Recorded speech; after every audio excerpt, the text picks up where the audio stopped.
You think medieval people were sexually repressed prudes who did it through a hole in a sheet.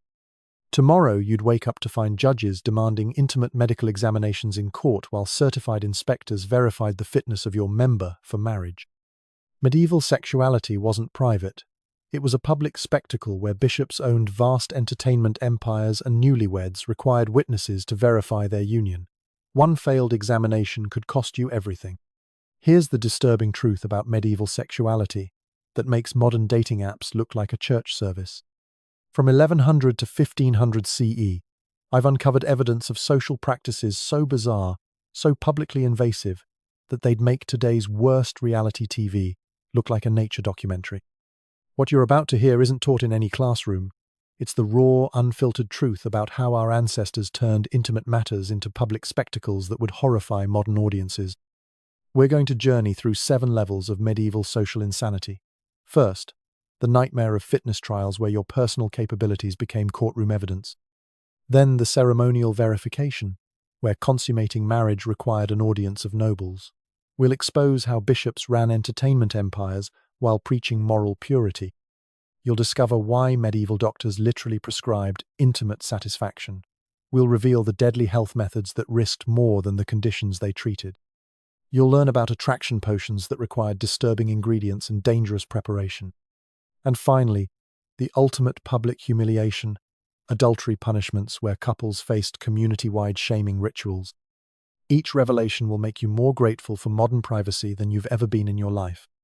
Let's start with the most humiliating legal proceeding in human history, medieval fitness trials where your intimate capabilities became public evidence. Picture this. It's 1370 in York, England. John Sanderson stands in a courthouse while multiple certified examiners assess his physical condition. The court scribe meticulously records the findings. Those are the actual words from the legal document. But here's what most people don't realize. This wasn't some bizarre one-off event. This was standard legal procedure across medieval Europe. If your spouse claimed you couldn't fulfill marital duties, you'd face a public trial where failure meant losing your marriage, your dowry, and your entire social standing. Imagine modern divorce court requiring intimate medical demonstrations in front of judges, medical experts, and certified inspectors whose job was to verify your capabilities. That was medieval justice. The examination chamber was a specially designed courthouse room that existed in major cities across Europe. Picture a stone room with high windows, wooden benches for observers, and a raised platform where the accused would stand. The certified inspectors, usually experienced medical practitioners or midwives selected by the court, would arrive wearing their official badges of office. The process was methodical and horrifying. First, the person would be examined while court officials watched. Then the evaluation would begin. The examiners would conduct thorough assessments using methods documented in court records. They had specific time requirements, usually lengthy evaluations lasting hours. The court recorder would document everything: physical condition, responsiveness to stimulation, and overall fitness for marriage. The medical experts would conduct thorough examinations, looking for physical issues or signs of incapacity. All of this happened while judges, lawyers, and witnesses observed from their benches. The documented cases reveal the brutal reality of these trials. John Sanderson's condition was described in clinical terms that suggest serious medical issues. His wife had initiated the trial after 3 years of unconsummated marriage, claiming economic damages from the failed union. In 1292, Walter de Fonte faced an even worse ordeal. His wife demanded 3 separate examinations over the course of a month, each more invasive than the last. The court records show he failed all 3 attempts despite medical intervention. But wait, it gets worse. Pierre de Francheville, in 1450 Paris, succeeded only on his 3rd attempt, but only after consuming dangerous herbal remedies that could cause permanent damage or death. The pressure to perform was so intense that men would risk poisoning themselves rather than face the social destruction of a failed trial. The performance pressure of these trials cannot be overstated. Multiple attempts were technically allowed, but each failure exponentially destroyed your reputation. Witnesses included not just legal officials but medical experts who would conduct examinations, notaries who recorded every detail, and often the spouse's family members who had a financial stake in the outcome. The certified inspectors had specific assessment techniques documented in medical texts. Some involved various stimulation methods, others used temperature variations, and some employed primitive devices that would be considered medical equipment today. The psychological torture was arguably worse than the physical examination. Imagine trying to demonstrate fitness while standing in a courthouse, surrounded by strangers documenting your every physical response, knowing that failure meant complete social and economic ruin. Some men reportedly fainted from anxiety, others wept openly. The court records preserve their humiliation in excruciating detail for posterity. Here's what most people don't realize about the context of these trials. Marriage in medieval times was fundamentally an economic contract, and consummation was required to make it legally binding. The Church's theological position held that procreation was the primary purpose of marriage. A marriage without the possibility of children was considered invalid. Canon law, inherited from Roman legal traditions, specifically allowed for annulment in cases of permanent incapacity. Medieval medical understanding saw intimate dysfunction as either a disease requiring treatment or a curse requiring spiritual intervention. Physicians believed in complex humor theories where imbalances could prevent normal function. Women actually had legal rights to marital satisfaction, something that might surprise modern audiences. The Church taught that both partners had obligations to fulfill when requested. A person who couldn't perform was literally failing their legal duties. Statistical evidence from court records suggests there were over 200 fitness trials per decade in major cities like London, Paris, and Florence. The success rate for maintaining marriages after being accused was less than 30%. The social consequences extended beyond the immediate couple. Entire family alliances could crumble, dowries would be returned, and business partnerships dissolve. This makes modern relationship counseling seem like an absolute blessing. Today, we take medical privacy for granted. Your intimate performance is between you, your partner, and maybe your doctor. Nobody's conducting examinations in a courtroom. No committee of inspectors is manually evaluating you while scribes take notes. The medications, devices, and procedures available today would have seemed like magic to medieval people facing these trials. We've completely forgotten that intimate privacy is a relatively modern invention. But here's the truly disturbing part. At least fitness trials were for married couples trying to resolve a legal dispute. Imagine if your wedding night itself was a public performance requiring witnesses to verify success. If you thought fitness trials were invasive, wait until you hear about ceremonial verification, where consummating marriage required an audience of nobles. In 1445, Margaret of Anjou married King Henry VI of England. She was 15 years old. On her wedding night, 23 nobles, clergy members, and court officials crowded into the royal bedchamber to witness the consummation. They weren't just present in the building or waiting outside. They were in the actual room, positioned around the curtained bed, listening for sounds and watching for movement that would indicate successful union. The Archbishop of Canterbury stood at the foot of the bed, blessing the union while the young couple attempted intimacy for the first time. Without this witnessed consummation, the marriage that united England and France would be considered invalid. Imagine your parents, priest, and employer watching you on the most nervous night of your life. That was a royal wedding in medieval Europe. The ceremonial preparation process was a horror show of public humiliation disguised as celebration. First came the undressing ritual. The bride and groom would be disrobed by their respective relatives, while wedding guests sang songs and made crude jokes. Every item of clothing removed was accompanied by cheers and inappropriate comments. The bride's mother and aunts would remove her dress, commenting on her body's readiness for childbearing. The groom's male relatives would undress him while making jokes about his capabilities and offering last-minute advice on technique. Then came the procession to the bedchamber. The couple would be led through corridors filled with drunk wedding guests who would throw things at them, supposedly for fertility but often just for humiliation. They'd be forced to drink blessed wine mixed with allegedly enhancement herbs. They'd eat special foods like oysters and honey cakes, all while enduring constant commentary from the crowd.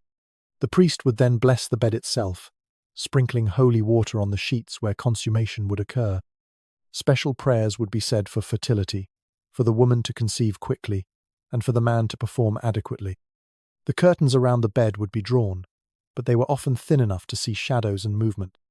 Witnesses would position themselves strategically around the room, some near the bed to hear sounds, others by the door to prevent anyone from leaving before completion. The royal examples are the most well-documented and horrifying. When Catherine of Aragon married Prince Arthur in 1501, 6 high-ranking nobles were required to witness the consummation. The Spanish ambassador insisted on being present to ensure the alliance between England and Spain was properly sealed. When Arthur emerged from the bedchamber the next morning, he famously declared he had been in Spain and demanded ale because marriage is thirsty work.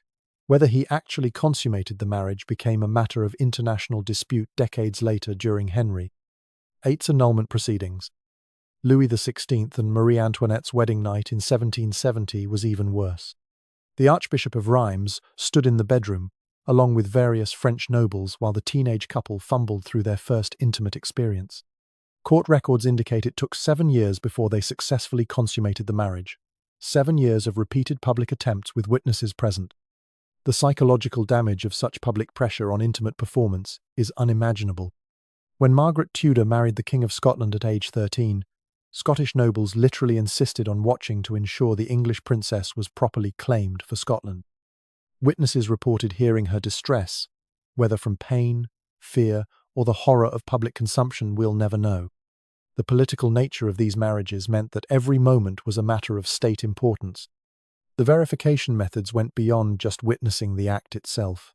The next morning brought fresh humiliations. The sheets would be displayed publicly, hung from windows or paraded through the castle. The bride would be examined by midwives, who would check for physical signs of consummation. They would then swear legal oaths about what they found. These testimonies were recorded in official documents that survive to this day. Witnesses would provide detailed testimony about what they heard and saw. Movement of the bed curtains consistent with vigorous activity appears in multiple historical accounts. Sounds indicating completion of the marital act was considered ideal evidence. Some witnesses were required to stay all night to ensure multiple attempts at consummation. If the couple failed to produce adequate evidence of success, they might be forced to try again the next night with even more witnesses present. Failed consummations led to immediate annulment proceedings. The political and economic consequences were catastrophic. Alliances between nations could crumble. Dowries would be disputed. Succession crises could trigger wars. The pressure on young, inexperienced couples to perform intimately in front of audiences was inhuman. Here's what most people don't realize about why this insanity was considered necessary. Political marriages were the foundation of medieval diplomacy. A marriage alliance between royal families could prevent wars, secure trade routes, and ensure peaceful succession. But an unconsummated marriage was legally void. It didn't count. Inheritance law demanded absolute proof that marriages were real and consummated. The virginity of noble brides was considered a valuable political asset that needed to be publicly transferred to ensure legitimacy.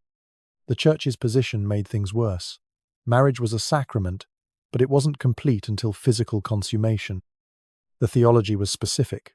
The two becoming one flesh required actual union. Witnesses were necessary to prevent future disputes about legitimacy. A king needed to know his heir was actually his. A noble family needed to ensure their daughter was properly married before releasing her dowry. Community investment in noble fertility was intense. The entire social structure depended on legitimate heirs. Witness testimony could prevent succession wars. The practice varied by region. French ceremonies tended to involve more witnesses. English ones focused on mourning verification. Italian ceremonies sometimes involved the entire wedding party crowding into the bedchamber. This makes modern awkward wedding speeches seem absolutely delightful. Today, the most embarrassing part of a wedding might be a drunk relative's toast. We've privatized intimacy to such a degree that even mentioning it at a wedding is considered crude. The idea of witnesses to consummation is so foreign to modern sensibilities that it sounds like fiction. Privacy in intimate matters is such a given that we can't imagine a world where your intimate performance was a public spectacle. The truly disturbing part is that we think of privacy as a fundamental human right, but it's actually a modern invention that didn't fully develop until after 1700. For most of human history, intimacy was a community affair with social, economic, and political implications that required public verification. Speaking of the Church's involvement in intimate matters, Wait until you hear about the bishops who literally owned entertainment establishments. Here's where medieval society gets truly insane. The same bishops, preaching moral purity, owned thousand-worker entertainment operations. The Bishop of Winchester didn't just tolerate adult entertainment, he ran the largest such empire in medieval England. 18 separate establishments in Southwark, just across the Thames from London, employed over 1,000 women known as Winchester geese. These weren't hidden operations. They had official signs, published price lists, and the bishop's coat of arms displayed prominently above the doors. The profits from these establishments funded the construction and maintenance of Winchester Cathedral. Every prayer uttered in that holy space, every hymn sung to God's glory, was literally paid for by the entertainment industry. The hypocrisy is so staggering, it defies modern comprehension. The Winchester operation was a sophisticated business empire. The establishments weren't random houses, they were purpose-built facilities located in Southwark's Liberty of the Clink, an area under the bishop's direct jurisdiction. The buildings had distinctive architecture with large windows facing the street where women would display themselves. The famous Boar's Head establishment could accommodate over 100 customers per night. The Cardinal's Hat specialized in higher-class clientele, charging premium rates for clean women certified disease, free by the bishop's physicians. The bishop's officials maintained detailed records that survived in church archives. Weekly profit reports showed earnings of £20 to £40 per establishment, equivalent to hundreds of thousands in modern currency. The licensing system was remarkably bureaucratic. Women needed official permits, renewed annually for a fee. They paid weekly sin taxes directly to the church coffers. Special fees were charged for working on holy days, though adult entertainment was technically banned during Lent, a ban widely ignored with payment of additional fines. The recruitment system was especially disturbing. The annual goose fair was ostensibly a hiring fair for domestic servants, but everyone knew its real purpose. Young women from the countryside would arrive seeking work, only to find the best-paying positions were in the bishop's establishments. Church officials would assess women for attractiveness and health, directing the most appealing to the premium facilities. The Bishop of Winchester's business model became the template for ecclesiastical entertainment across Europe. Each transaction was taxed, with the church taking typically 30 to 40% of gross revenues. The bishop's physicians would conduct weekly medical inspections, checking for visible signs of disease. Women who passed received official stamps of approval. Those who failed were banned from working until cleared, though they could pay bribes to continue operating. Protection services were another revenue stream. The bishop's guards would patrol the entertainment districts, preventing violence against the women, for a fee. They also ensured customers paid their bills, acting as medieval collection agents. Women could purchase retirement funds, essentially insurance policies that would provide for them when they could no longer work. Of course, few lived long enough to collect. The Winchester operation wasn't unique. It was just the best documented. In Avignon, the papal entertainment complex operated directly under Vatican control during the Avignon papacy. The Pope's treasurers collected taxes that funded papal armies. The building still stands today, its papal coat of arms carved in stone above the entrance. Church records show it employed over 200 women at its peak, with special rooms reserved for visiting church dignitaries. German bishop establishments formed virtual chains across the Holy Roman Empire. The Archbishop of Mainz controlled similar operations in 6 different cities. The Bishop of Strasbourg owned 4 establishments within sight of his cathedral. These weren't secret operations. They advertised openly, competed for customers, and paid their taxes directly to church treasuries. Spanish cathedral operations were often built into the cathedral complex itself. In Seville, the cathedral's entertainment facility occupied a building connected to the church by underground tunnels. Priests could visit without being seen in public. The women were required to attend special masses, sitting in designated areas while being preached to about the activities they'd engage in later that evening. Multiple church councils attempted reform, but the economic reality made change impossible. The Council of Constance in 1414 tried to ban clerical ownership of entertainment establishments.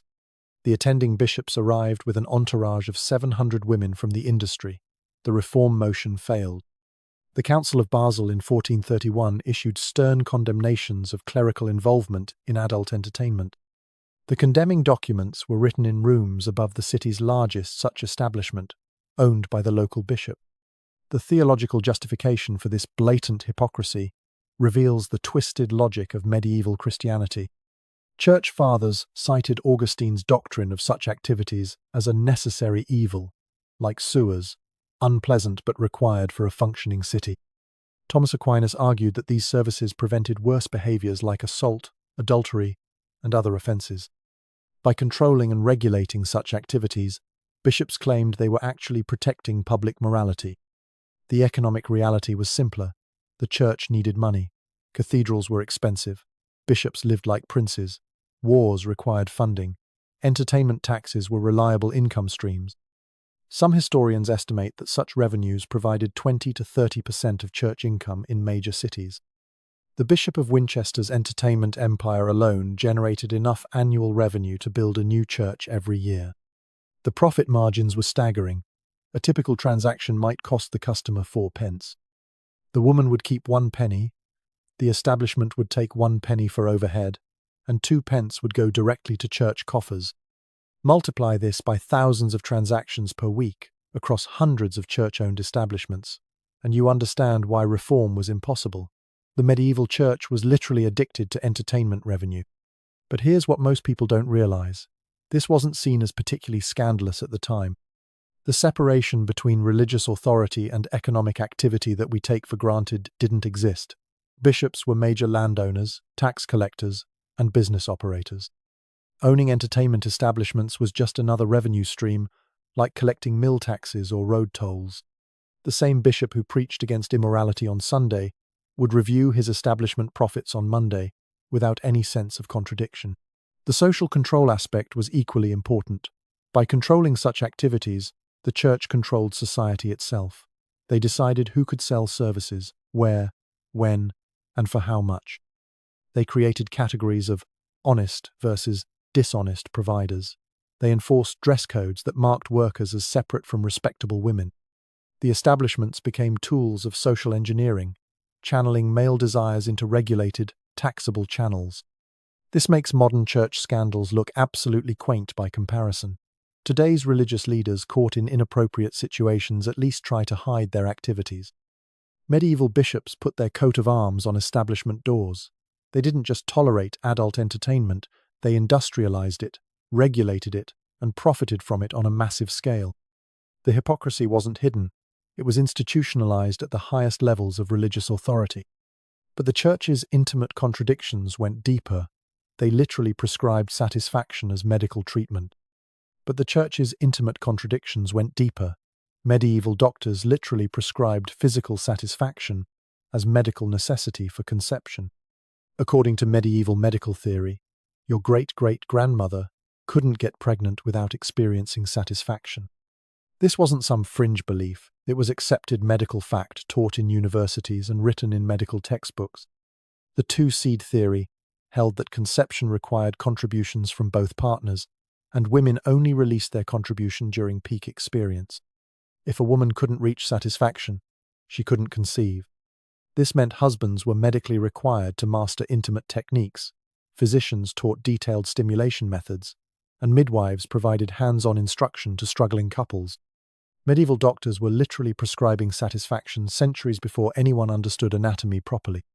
The medical theory came from ancient Greek physician Galen, whose ideas dominated medieval medicine. He taught that women had internal reproductive organs that produced female contribution to conception. Just as men released their contribution through satisfaction, women needed to reach peak experience to release theirs.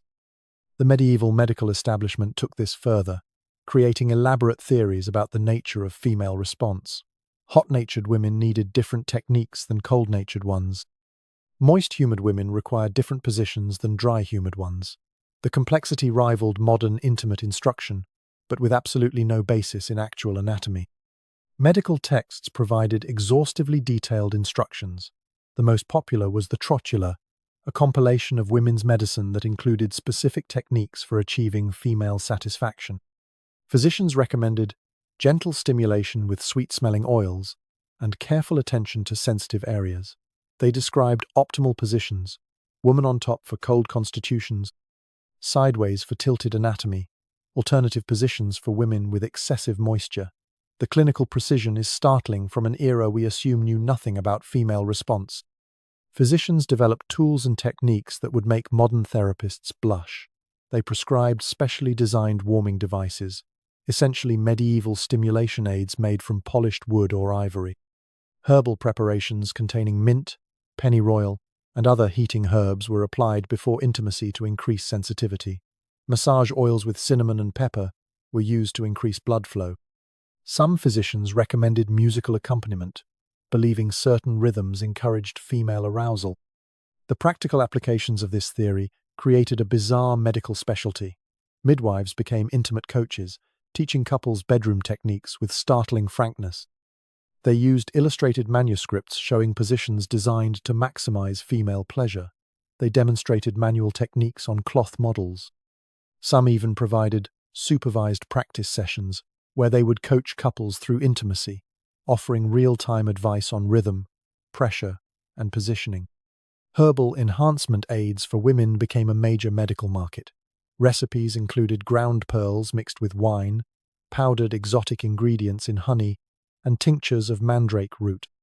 Wealthy women paid fortunes for conception aids that were essentially medieval enhancement devices, carved jade items for exercises, pearl-studded accessories for stimulation, and even primitive irrigation devices filled with stimulating herbs. The medical establishment endorsed all of this as necessary for reproductive health. Case studies from medical texts reveal the clinical approach to female intimate dysfunction. One physician described treating a merchant's wife who had failed to conceive after 3 years of marriage. His prescription included daily intimate massage with heated oils, consumption of warming foods like ginger and cinnamon, and instruction for her husband in proper techniques to encourage female delight. After 2 months of treatment, she conceived. The satisfaction was credited with the success. Medical tools for diagnosing and treating female intimate dysfunction were surprisingly sophisticated. Physicians used examination instruments to check internal anatomy, though their understanding was flawed. They developed arousal tests, using feathers and heated probes to check sensitivity. Some even created primitive feedback devices, hollow tubes placed externally to amplify sounds that would indicate arousal. The medicalization of female pleasure was complete. The Church's position on all this created mind-bending contradictions. Pleasure for its own sake was sinful, but pleasure for procreation was mandatory. Confessors had to thread an impossible needle, condemning women who enjoyed intimacy too much while also condemning those who didn't enjoy it enough to conceive. Theological debates raged about whether experiencing pleasure during conception made the resulting child more sinful. Some argued that children conceived through female satisfaction would be more lustful. Others claimed the opposite, that joyless conception created defective offspring. Confessional manuals reveal the impossible position this put women in. They were supposed to confess enjoying intimacy as a sin, but not enjoying it enough to reach satisfaction was also problematic. One manual advised priests to ask women whether they responded appropriately to their husband's efforts, and whether they felt the release necessary for conception.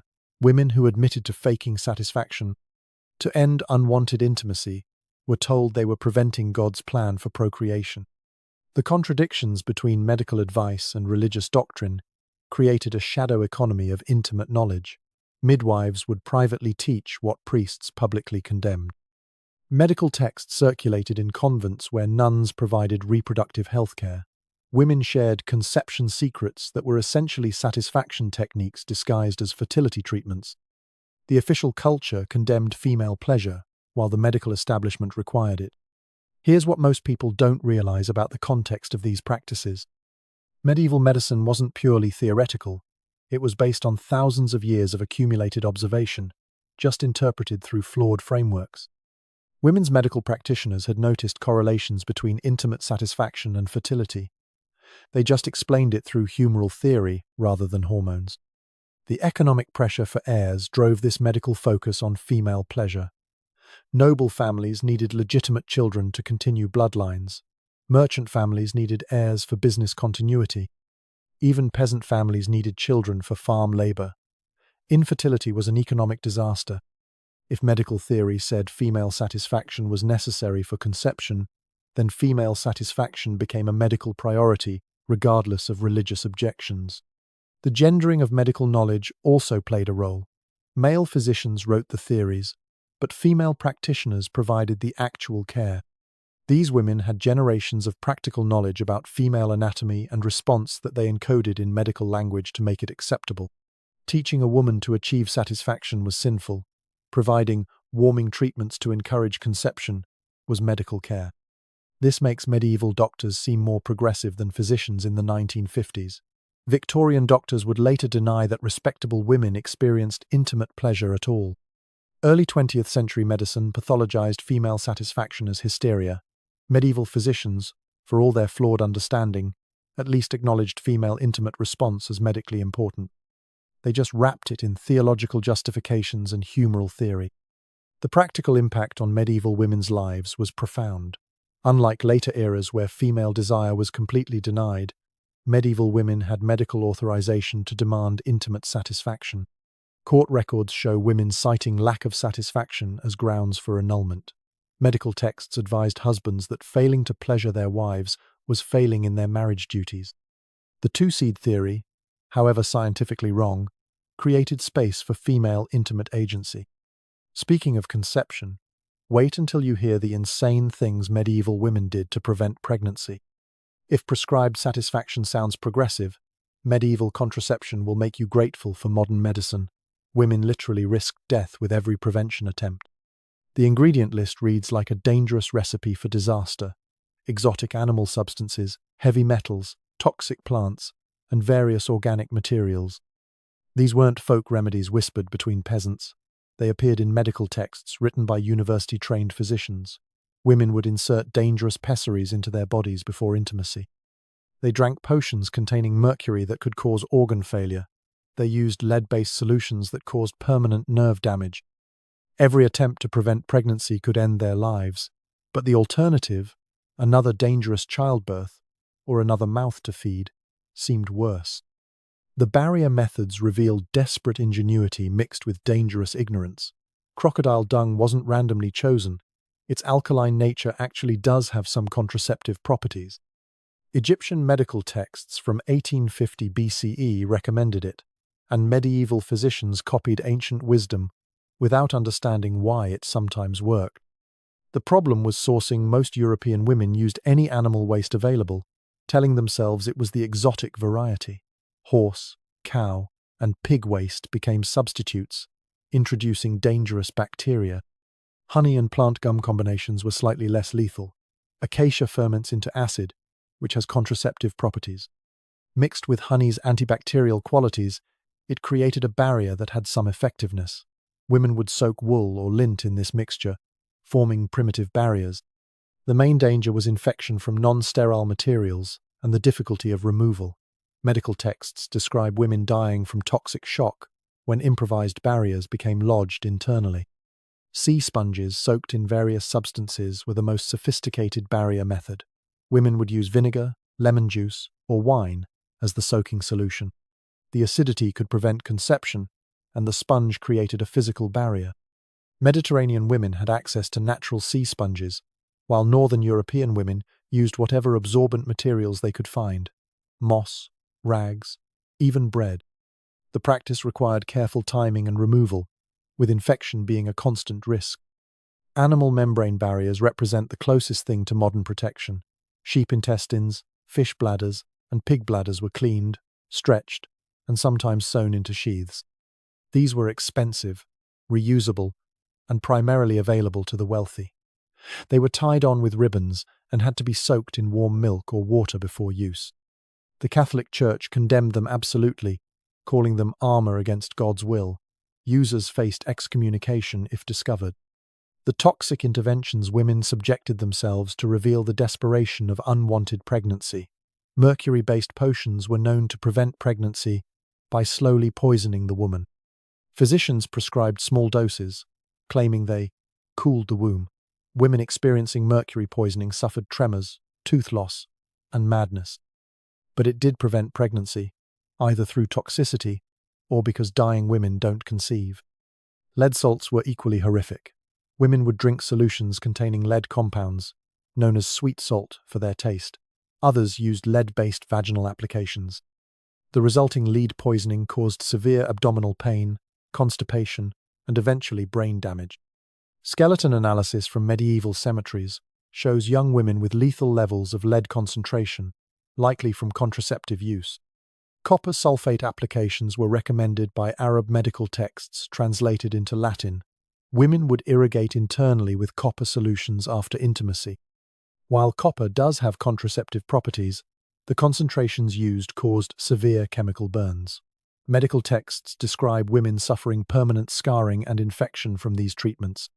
The herbal cocktails were marginally safer but still potentially lethal. Pennyroyal tea could prevent implantation but also caused liver failure. Rue, Queen Anne's lace, and tansy were commonly used but required precise dosing. Too little was ineffective. Too much was fatal. Women shared recipes like 7 seeds of Queen Anne's lace chewed daily, or rue tea drunk during menstruation. The margin between contraceptive and poison was razor thin. The magical methods seem absurd, but were taken seriously by desperate women. Weasel reproductive organ amulets were worn around the thigh during intimacy. The organs had to be harvested during specific moon phases and preserved in honey. Mule earwax mixed with honey was applied internally. Mules, being sterile, made their earwax contraceptive by sympathetic magic. Dead infant hands, preferably from unbaptized babies, were worn as amulets. The black market in infant corpses for contraceptive magic was documented in several witch trials. Menstrual blood rituals occupied a strange space between magic and proto-science. Women would save their menstrual blood, dry it, powder it, and secretly feed it to their husbands in wine or food. The theory was that consuming female essence would reduce male potency. Some women burned their used menstrual rags and used the ashes as vaginal pessaries. Others believed that intimacy during menstruation would prevent future pregnancies, a practice condemned by the Church as especially sinful. Exotic animal organ suppositories required fresh organs from black cats killed during specific astrological conditions.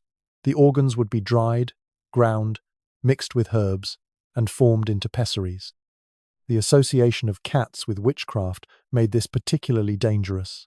Possession of cat-based contraceptives could trigger accusations of sorcery. Yet archaeological evidence from medieval latrines shows cat bones in unusual concentrations near convents and establishments, suggesting widespread use. The desperation driving these dangerous choices stemmed from medieval women's impossible situations. Repeated pregnancies destroyed women's bodies. The average woman who survived to menopause had experienced 8 to 12 pregnancies. Childbirth was the leading cause of death for young women. Poor families couldn't feed additional children, yet the Church condemned all contraception as interference with divine will, and husbands had legal rights to intimate access. The knowledge networks that preserved and transmitted contraceptive information were entirely female.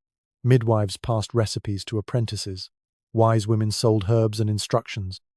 Workers in the entertainment industry shared professional knowledge. Convents, ironically, became centers of contraceptive expertise. Nuns who provided medical care needed to know what desperate women might have tried. This underground economy of reproductive knowledge operated despite severe legal and religious prohibition. Male refusal to practice withdrawal created much of the contraceptive burden. While withdrawal was also condemned by the Church, it at least didn't risk poisoning. But men who refused this simple method forced women into increasingly dangerous alternatives. Court records show women begging husbands to spill seed outside and being beaten for the suggestion. The gender dynamics of contraceptive responsibility haven't changed as much as we might hope. Midwife networks operated sophisticated supply chains for contraceptive materials. They imported exotic substances from distant lands, collected specific herbs during optimal seasons, and maintained recipes that balanced effectiveness with survivability. The prosecution of midwives as witches often centered on their contraceptive knowledge. Knowing how to prevent life was seen as adjacent to knowing how to end it. This makes modern birth control look like candy in comparison. Modern contraception is safe, effective, and legal. We've forgotten that for most of history, preventing pregnancy meant risking death. Every act of family planning was potentially fatal. Women played Russian roulette with their lives every time they tried to control their fertility.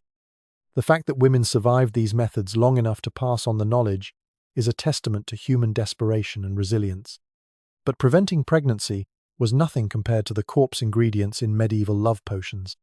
Forget flowers and chocolate. Medieval romance required corpse parts, bodily fluids, and the bone marrow of dead children.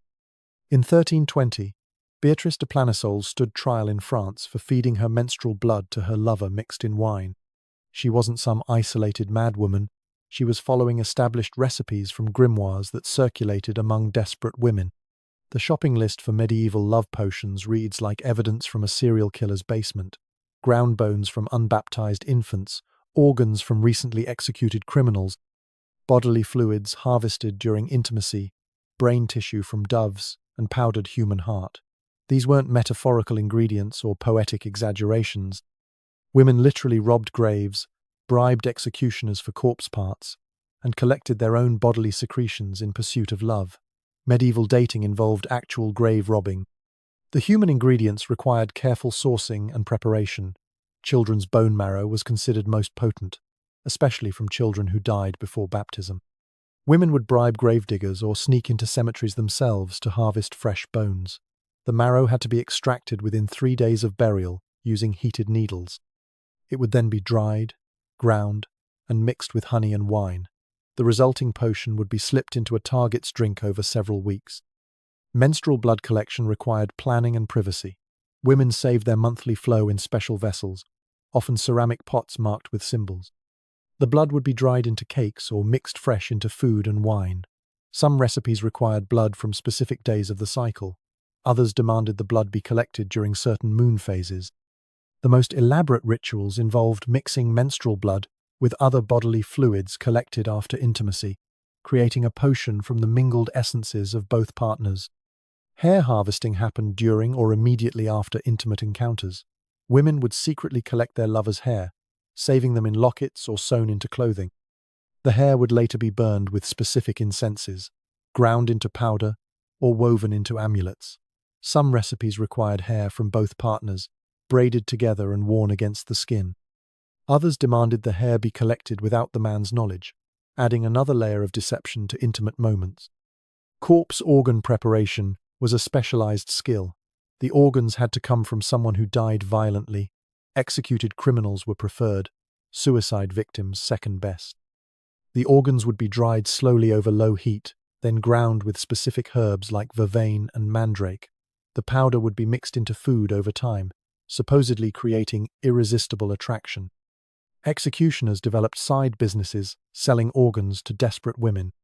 The preparation rituals surrounding these ingredients were as elaborate as the components were disturbing. Midnight cemetery expeditions required specific timing: new moon for binding spells, full moon for attraction magic.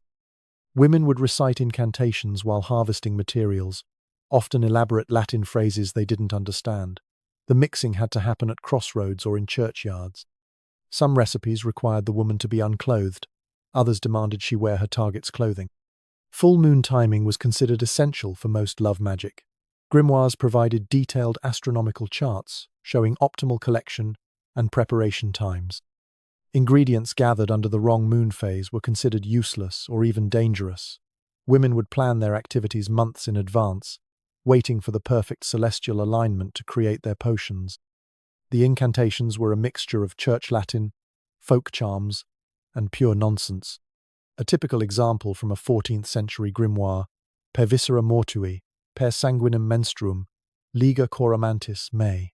Women who couldn't read would memorize these phrases phonetically, often garbling them beyond recognition. The power was in the ritual, not the accuracy. Dosage calculations reveal surprising sophistication. Grimoires provided detailed instructions on how much potion to administer based on the target's size, temperament, and resistance level. Too little would be ineffective. Too much could cause madness or death. Women kept careful records of doses and effects, adjusting their recipes based on results. Some became known as love magic specialists, selling their services to other desperate women. The legal consequences for practicing love magic were severe but inconsistently enforced. The Church considered it a form of witchcraft, punishable by excommunication or death. Secular authorities treated it as poisoning if the target became ill, but enforcement depended entirely on social status and outcomes. Noble women caught using love potions might face penance. Poor women faced execution. Specific prosecutions reveal the widespread nature of the practice. In Montaillou, multiple women were tried for love magic between 1308 and 1325. Their testimonies provide detailed accounts of recipes and rituals. In Venice, a network of women selling love potions was exposed in 1480, revealing a sophisticated operation with standardized ingredients and prices. London court records show dozens of love magic cases annually throughout the medieval period. The punishments varied wildly based on circumstances. Women whose potions worked might face lighter sentences than those whose targets became ill or died. Noble women could often commute death sentences to exile or convent imprisonment. Poor women had no such options. The most creative punishment came from Augsburg, where convicted love potion makers were forced to publicly consume their own concoctions. Success rate claims in grimoires were obviously exaggerated, but testimonies suggest some psychological effectiveness. Men who knew they'd been targeted with love magic often reported feeling attracted against their will. The placebo effect, combined with the power of suggestion, created real behavioral changes. Some successful cases might simply have been coincidence. The target was already interested, and the potion provided confidence to act. Victim testimonies from court records provide insight into the effects. Men reported feeling unnaturally drawn to women they previously ignored. They described physical symptoms, racing hearts, inability to concentrate, inappropriate arousal.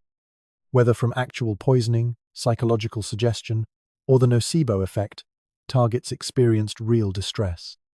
The desperation driving women to these extremes reflects the brutal realities of medieval marriage markets. Women had limited options for economic security outside marriage. An unmarried woman past her prime faced poverty and social exile. Widow remarriage was often the only alternative to destitution. In this context, grave robbing for love potion ingredients seems less insane than pragmatic. The economic motivations went beyond simple survival. Marriage to a wealthy merchant or minor noble could transform a woman's entire family's fortunes. The difference between marrying a successful craftsman versus a laborer meant the difference between comfort and starvation. Love potions were investments in economic futures, worth the risk of execution. Classical tradition influenced medieval love magic significantly. Ovid's Art of Love described various potions and spells. Greek magical texts provided templates that medieval grimoire writers copied and adapted. The connection to classical authority gave love magic a veneer of respectability. If ancient poets wrote about it, how sinful could it be? Folk medicine and love magic overlapped considerably. Many ingredients in love potions had legitimate medicinal uses. Dove's blood was used to treat epilepsy. Human bone marrow appeared in remedies for joint pain. This overlap allowed women to obtain ingredients under medical pretenses. An apothecary selling dove brains for headaches couldn't know they'd end up in love potions. The gender dynamics of love potion use are telling. While both men and women used love magic, prosecutions overwhelmingly targeted women. Male practitioners were often classified as learned magicians rather than witches. Women's love magic was seen as more threatening because it subverted natural male authority. A woman controlling a man through magic inverted the proper social order. Church positions on love magic were complex and contradictory. While officially condemning all magic, some clergy provided love charms and blessings. Priests sold blessed candles and holy water for use in love rituals. Some monasteries had reputations for effective love magic. The Church's condemnation focused more on the diabolical aspects than the practice itself. This makes dating apps look absolutely miraculous by comparison. Modern romance might be complicated, but at least it doesn't require exhuming corpses. We've replaced magic potions with profile pictures and pickup lines. The worst that happens with online dating is ghosting, not actual poisoning. The extreme measures medieval women took for love reveal both the desperation of their circumstances and the universal human need for connection. But the most public humiliation was reserved for adulterers. Think public shaming on social media is bad? Medieval adulterers were paraded naked through town, with the woman holding a rope attached to her lover's waist. In southern France they called it la course, the run. When adulterers were caught, the community didn't just gossip or shun them. They organized a ritualized public humiliation that makes modern cancel culture look like a polite disagreement. The guilty couple would be stripped naked in the town square. A rope or leather cord would be tied around the man's waist, with the woman forced to hold the other end like a leash. Then they'd run through a prescribed route through town, while citizens lined the streets with whips, rotten vegetables, and chamber pots full of waste. Medieval cancel culture involved actual whips and very literal control over your partner. The ritual process began at dawn with church bells summoning the town. This wasn't mob justice. It was organized community punishment with established procedures. Town criers would announce the adultery, naming both parties and often providing details about how they were discovered. The guilty pair would be brought to the main square where officials would supervise their public undressing. The crowd would already be gathering with their instruments of punishment. The route planning followed traditional paths through the most populated areas. Starting at the main square, the couple would be forced to run past the church, through the market, around the well where women gathered, past the taverns where men drank. Each neighborhood had designated punishment stations where the strongest citizens would deliver measured blows. The route typically covered 2 to 3 miles and took hours to complete, as the couple was forced to stop for special humiliations at significant locations. Crowd gathering was a community event. Merchants closed shops, workers abandoned fields. Children were brought to witness the wages of sin. People prepared for days, saving rotten produce, collecting animal waste, preparing special whips. The anticipation built like a modern sporting event. Vendors sold food and drinks to spectators. Musicians sometimes provided drumbeat accompaniment to the run. Church bells rang continuously during the punishment, adding religious weight to civil justice. Different bell patterns indicated the progress of the run, rapid ringing when it began, slow tolling at punishment stations, triumphant peals when completed. The sonic landscape ensured everyone in earshot knew adultery was being punished. Some parishes rang specific adultery bells, used only for this purpose. The documented cases from Carcassonne's 1347 judicial records provide disturbing detail. A merchant's wife caught with a young clerk faced la course in July. The records note she was forced to pull him 3 miles while enduring strikes from willow branches and filth from the crowd. She survived but left town immediately after. He wasn't so lucky. The waist binding caused severe damage, and he died from infection within a week. Toulouse records from 1389 describe a knight caught with a baker's wife. Despite his noble status, he wasn't exempt from la course. The social inversion of a common woman leading a noble by a rope added extra humiliation. The crowd was especially vicious, seeing opportunity to punish social superiority. He survived, but was so damaged he couldn't ride a horse again, ending his military career. The survival rates were surprisingly low considering this was punishment, not execution. Between 30 to 40% of men died from infection or damage caused by the waist binding. Women faced better odds but still suffered severe injuries from whipping and crowd violence. Some couples attempted suicide rather than face la course. Others fled town when adultery accusations surfaced, becoming permanent exiles. Crowd participation levels revealed community dynamics. The most vicious attacks came from those closest to the wronged spouse. Family members were expected to deliver the harshest blows. But anyone with a grudge could use la course for revenge. Business rivals, rejected suitors, anyone who felt wronged could claim moral authority to inflict damage. The ritual became a pressure release for all community tensions. The community justice philosophy behind la course reflected medieval understanding of sin as communal pollution. Adultery didn't just wrong the spouse, it disrupted economic arrangements, questioned paternity, and challenged social order. The community had to physically purge the sin through collective action. Everyone who struck a blow was helping restore balance. The humiliation served as both punishment and cleansing ritual.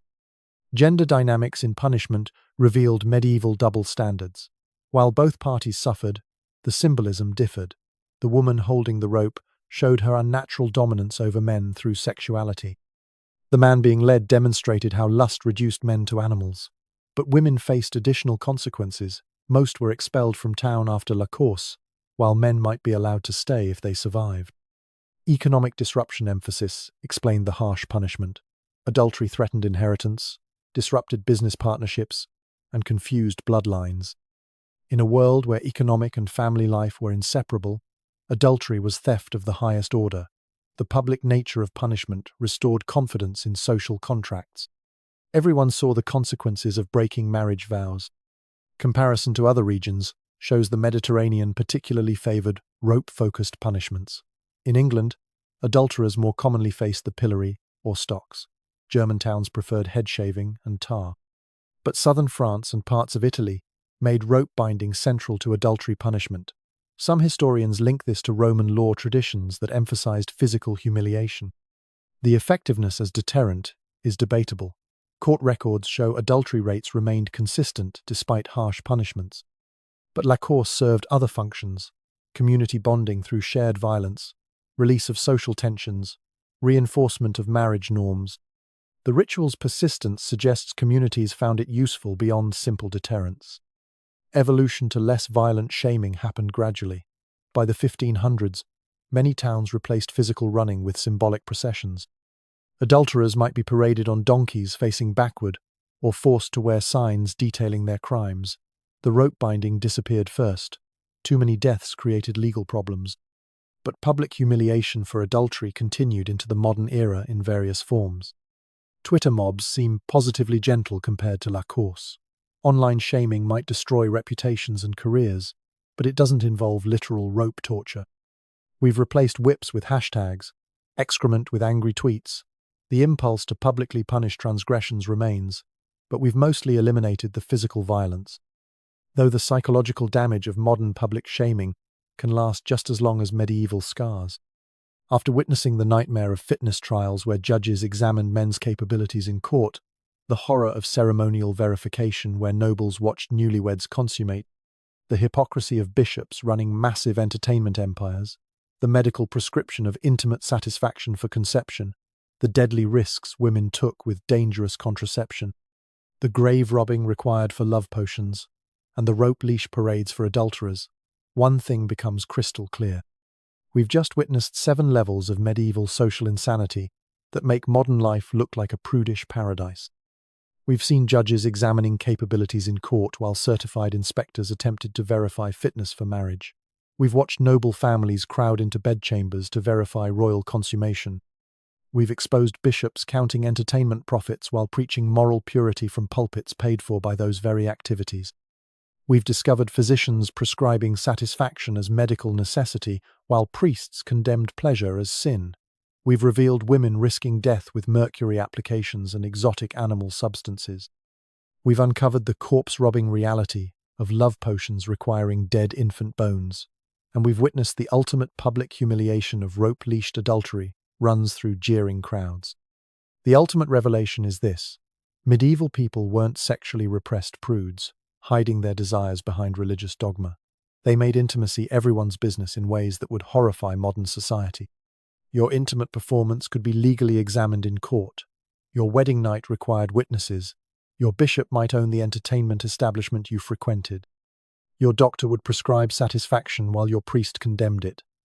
Every aspect of intimacy that we consider intensely private was publicly regulated, witnessed, documented, and judged. Privacy as we understand it simply didn't exist.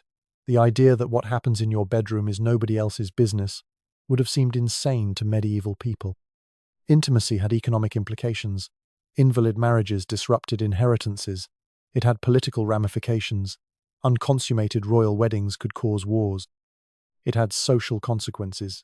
Adultery polluted entire communities. It had medical importance. Satisfaction was required for conception. It had religious significance. Every intimate act was subject to divine judgment. In this context, of course, intimacy was public. How could something so important be left to private discretion? The transformation from public intimacy to private sexuality is one of the most profound changes in human history. We've gone from capability examinations in courtrooms to doctor-patient confidentiality, from witnessed consummations to honeymoon suites, from bishop-owned entertainment to criminalized adult industries, from prescribed satisfaction to denied female desire, and back to acknowledging it again, from deadly contraception to safe birth control, from corpse-ingredient love potions to dating apps, from rope-leash adultery runs to, well, we still publicly shame people for adultery, just without the rope binding. But here's what these medieval practices reveal about unchanging human nature. The desire for intimate satisfaction, the need for romantic connection, the impulse to control fertility, the tendency to publicly punish transgressions, these constants persist across centuries. Only the methods change. Medieval people weren't fundamentally different from us. They just lived in a world where privacy hadn't been invented, where intimacy was communal property, where your body could become public evidence. The social control aspect is particularly revealing. By making intimacy public, medieval society could regulate it completely. Modern privacy gives us freedom but also isolation. We've traded communal humiliation for private anxiety. Instead of fitness trials, we have performance anxiety. Instead of witnessed consummation, we have wedding night pressure. Instead of public adultery punishment, we have private relationship destruction. The publicness is gone, but the human experiences remain. What this reveals about surveillance culture is unsettling. Medieval people accepted total intimate surveillance because they had no concept of privacy. We're voluntarily creating new forms of surveillance through social media oversharing, dating apps that track our preferences, and digital footprints of our intimate lives. In some ways, we're returning to a world where intimacy is everyone's business, just digitally rather than physically. Next time you complain about awkward dating, remember the alternative involved grave robbing for love potion ingredients. When modern contraception seems inconvenient, be grateful you don't need exotic animal substances. If you suffer from performance anxiety, at least it's not being documented by court scribes. When your wedding feels stressful, be thankful relatives aren't watching consummation. If your doctor seems intrusive, at least they're not prescribing public capability examinations. The privileges we take for granted would seem miraculous to medieval people.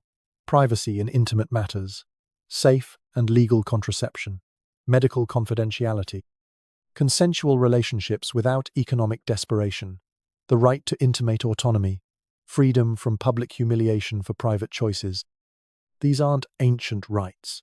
They're modern inventions that took centuries to develop. We should be grateful for modern medicine that doesn't require corpse parts or deadly potions, for legal systems that don't examine our bodies in public, for churches that don't own entertainment establishments, for doctors who understand anatomy beyond wandering wombs and two-seed theory, for contraception that won't kill us, for love based on mutual attraction rather than economic desperation, for adultery punishments that don't involve rope torture. The medieval world shows us the nightmare of intimacy without privacy, but also the universality of human intimate nature. People have always wanted satisfaction, connection, and control over fertility.